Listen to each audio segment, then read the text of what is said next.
ভয়ানক দুঃস্বপ্ন দেখলেন শিশি দাদা। বললেন, আমার ভয় করছে। কি হলো তারপর? আমার লুঙ্গি কই জানতে চাইলেন তিনি। কিন্তু কেন জানতে হলে ভিডিওটি দেখতে থাকুন। শিশি দাদার তখন যুবক বয়স। একদিন স্বপ্নে দেখলেন তার পিতা অর্থাৎ শিশি বড়দা মারা যাচ্ছেন।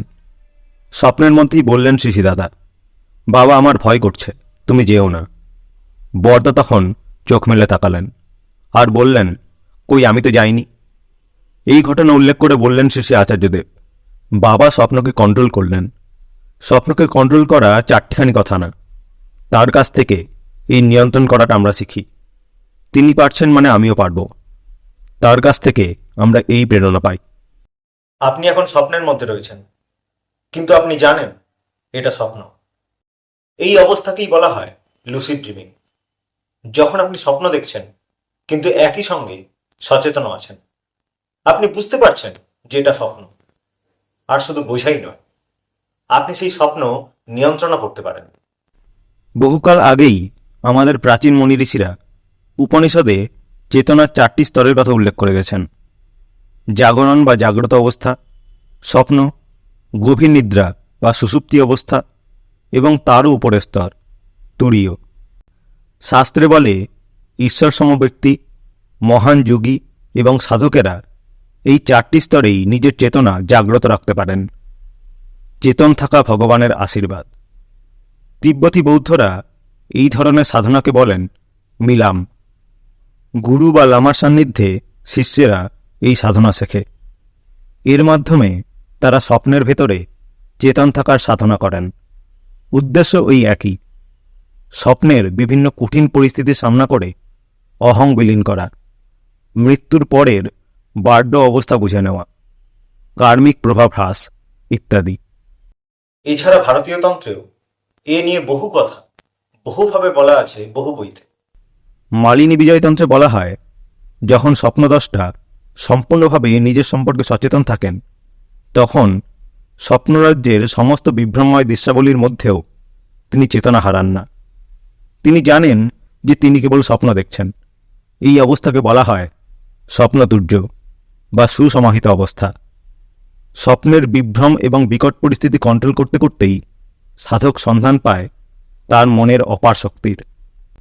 চেতনাকে সব সময় সব অবস্থায় জাগিয়ে রাখার চেষ্টা করা, সদা সর্বদা নামময় হয়ে থাকা, এমনকি ঘুমের মধ্যেও, এ এক গভীর আত্মনিয়ন্ত্রণের সাধনা। 1999 এর বিখ্যাত সিনেমা দ্য ম্যাট্রিক্স, অনেকেই হয়তো জানেন গল্পটা। সেখানে ম্যাট্রিক্স এক ধরনের সিমুলেশন দেখানো হয়েছিল। মানুষ আসলে ঘুমিয়ে আছে আর তাদের মন একটা মায়ার জগতে বসবাস করছে। সিনেমার নায়ক নিও ধীরে ধীরে বুঝতে পারে সে যে দুনিয়ায় বাস করছে সেটা আসল নয়। সে তখন নামে ম্যাট্রিক্স ভাঙার সংগ্রামে। মরফিয়াস তাই তাকে যখন নির্বাচন করতে বলেন রেড পিল এবং ব্লু পিলের মধ্যে, নিও তখন চুজ করে রেড পিল। সেটাই তার চেতনা জাগরণের প্রতীক। সে বুঝতে শেখে সবই নিয়ন্ত্রণযোগ্য। বাহ্যিক ভ্রমের কন্ট্রোল করতে করতেই সে ধীরে ধীরে উপলব্ধি করতে শুরু করে তার অসীম সত্তা, হয়ে ওঠে দ্য ওয়ান। লুসিড ড্রিমিং নিয়ে বাস্তবেও নিউরোসায়েন্টিস্টরা বেশ কিছু গবেষণা করেছেন। কিছু এক্সপেরিমেন্টে দেখা গেছে লুসিড ড্রিমিংয়ের সময় ব্রেনের প্রিফ্রন্টাল কর্টেক্স সক্রিয় হয়। এমনকি 2024 সালে ক্যালিফোর্নিয়ার এক নিউরোটেক কোম্পানি REM স্পেস দাবি করেছে যে তারা দুজন মানুষের মধ্যে স্বপ্নের দ্বারা সফলভাবে যোগাযোগ স্থাপন করতে পেরেছে। শুনতে যেন অনেকটা ইনসেপশন সিনেমার মতো। এই দাবি কতটা বৈজ্ঞানিক ভিত্তিতে সত্য তা সময়ই বলবে। তবে আমাদের ভারতীয় সংস্কৃতি এবং সাহিত্যেও এরকম ঘটনার বহু প্রাচীন উল্লেখ আছে। দেবদেবীদের স্বপ্নাদেশ, স্বপ্নের মাধ্যমে দীক্ষা বা গুরুত্বপূর্ণ বার্তা দেওয়ার ঘটনা পৌরাণিক কাহিনীতে বারবার উঠে এসেছে।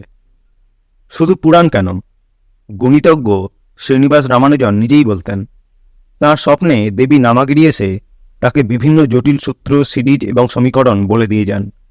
সেসবই তিনি শুধু খাতায় লিখে রাখেন। এসব কিভাবে ঘটে, এর পিছনের রহস্য বা প্রক্রিয়া কি, তা আমরা কেউ জানি না। তবে এটা সত্য যে এমন ঘটনা ঘটে। ব্রহ্মবিদ ব্যক্তিগণ এই জিনিস করে বেড়ান অবলীলায়। ডানা মেলে পাখিরা যেমন অবাধে ওড়ে আকাশে, তেমনি স্বপ্ন, বাস্তব ও চেতনা সকল জগতেই তাঁদের অবাধ বিচরণ। সেটা 1965 বা 66। ঘটনাটা যাকে নিয়ে, তার নাম সুনীল দেব, বাড়ি বড়ডুবি, ঠাকুরের একনিষ্ঠ সেবক। একদিন হঠাৎ স্বপ্ন দেখলেন শ্রী শ্রী দাদা তার কাছে মুগার লুঙ্গি চাইছেন। সুনীলদা ভাবলেন স্বপ্নের কথা মতো তিনি শ্রী শ্রী দাদাকে মুগার লুঙ্গি দেবেন। সেই মতো সোয়ালকুচি গিয়ে খাঁটি মুগার সুতা দিয়ে লুঙ্গি বানাতে অর্ডার দিয়ে এলেন। দোকানদার বলল 1 মাস সময় লাগবে। যাই হোক, সেই 1 মাস তখনও শেষ হয়নি। এর মধ্যেই একদিন দেওঘরে এলেন সুনীলদা। আশ্রমে পৌঁছে বড়াল বাংলোর দিকে যাচ্ছেন। এমন সময় দেখলেন শ্রী শ্রী দাদা আসছেন তার দিকে। হেসে স্নেহ ভরে পিঠে হাত রাখলেন সুনীলদার আর বললেন, আমার লুঙ্গি কই? সুনীলদা হতবাক। দাদা তো স্বপ্নে লুঙ্গি চেয়েছিলেন। আবার বললেন শ্রী শ্রী দাদা, আমার লুঙ্গি কই? কোনো ক্রমে বললেন সুনীলদা, লুঙ্গির অর্ডার দিয়ে এসেছি, 1 মাসের মধ্যে দেবে বলেছে, তখন আনব।